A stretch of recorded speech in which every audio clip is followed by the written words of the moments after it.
भगवान श्री कृष्ण ने जिन 4 वर्गों का निर्माण किया है वो एक दूसरे की सहायता के लिए है भक्तों। ब्राह्मण, क्षत्रिय, वैश्य, शूद्र आपस में झगड़ने के लिए नहीं है। इन वर्गों का तुलना आचार्यगण कहते हैं कि भगवान ने अपने शरीर के अंगों से भी किया है। ब्राह्मण है वो भगवान का मस्तिष्क है, क्षत्रिय है वो भगवान की भुजाएं हैं, वैश्य है वो भगवान का उदर है, और जो शूद्र है भगवान का शरण है। इसका अर्थ ये नहीं कि जो ब्राह्मण जो सर पर बैठा हुआ है वो सर्वश्रेष्ठ है और वो सब पर शोषण करेगा, इसका अर्थ ये कतई नहीं है। दृष्टांत भक्तों, जब व्यक्ति का सरदर्द होता है तो सर्वप्रथम हमारा हाथ उस पर जाता है, हाथों से हम दबाते हुए प्रतीत होते हैं। यानी कि सर में दर्द हुआ तो हाथ है वो तुरंत उसकी सहायता करने के लिए गए। तो ये ब्राह्मण संस्कृति है, वो भगवान का सर है, और जब भी उनको ऊपर अत्याचार होता है, भुजाएं कौन है? क्षत्रिय उनकी रक्षा करने के लिए हमेशा आगे आते हैं, उनका संरक्षण करने के लिए हमेशा आगे आते हैं।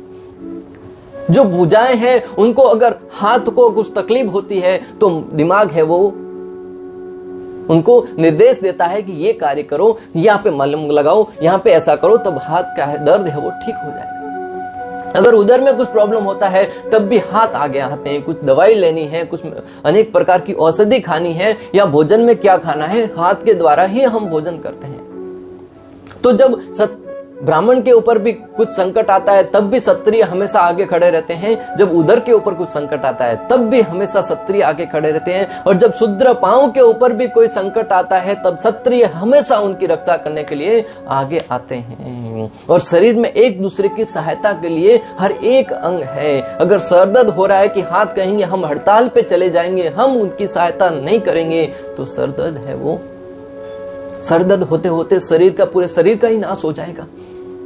अगर पेट में कुछ प्रॉब्लम है और हम दूसरे अंग कहेंगे हम सहायता नहीं करेंगे, तो पेट भी खराब होगा, व्यक्ति की मृत्यु हो जाएगी। उस अवस्था में हर एक अंग है वो मृत्यु के शैया पर लेटा रहेगा, किसी का भला नहीं होगा। आज वही हो रहा है भक्तों। समाज में 4 वर्गों का निर्माण किया था एक दूसरे की सहायता करने के लिए। ब्राह्मण था वो समाज को दिशा निर्देश देता था शास्त्रों के माध्यम से। क्षत्रिय था वो समाज की रक्षा करने के लिए था अपने बलिष्ठ भुजाओं के आधार पर। वैश्य था वो समाज में एक अर्थव्यवस्था को चलायमान करने के लिए था। गो रक्षा है, वाणिज्य है, अनेक प्रकार की खेती करने के लिए है। शूद्र है वो अपनी बहुत ही ईमानदारी के साथ सबकी सेवा करते हुए सहयोग करता हुआ प्रतीत होता रहा। और जब ये चारों वर्ण एक दूसरे की सहायता करने के लिए इस भगवान ने बनाए थे और सहायता कर रहे थे, तब जो व्यवस्था थी बहुत ही अच्छे से चल रही थी। परंतु आज की तारीख में अनेक नेताओं द्वारा भ्रमित करने के कारण, अनेक ऐसे पाखंडी व्यक्तियों द्वारा समाज को भ्रमित करने के कारण कि ब्राह्मण है वो दूसरों का शोषण कर रहे हैं, क्षत्रिय है वो शोषण कर रहे हैं, वैश्य है वो दूसरों के ऊपर क्यों अपना धन दे, शूद्र है वो शोषित होता हुआ प्रतीत हो रहा है। उस अवस्था में एक दूसरे के बीच में कलह उत्पन्न होने लगा और एक दूसरे के जान के विरोधी बनने लगे। और जब एक दूसरे की सहायता शरीर में नहीं होती तब क्या होता है? व्यक्ति की मृत्यु। उसी प्रकार आज मानवता की मृत्यु हो रही है भक्तों। आप और हम देख रहे हैं कि आए दिन मानवता शर्मसार होती हुई प्रतीत हो रही है। कभी जाति के नाम पर, कभी धर्म के नाम पर लोग झगड़ रहे हैं, एक दूसरे की हत्याएं करने पर उतारू हैं। आप देखेंगे सोशल मीडिया पर आए दिन एक दूसरे पर भद्दी भद्दी टिप्पणियां की जाती हैं कि ये उस वर्ग का है, उसने ऐसा किया था, ये क्षत्रिय समाज का है, उसने ऐसा किया था।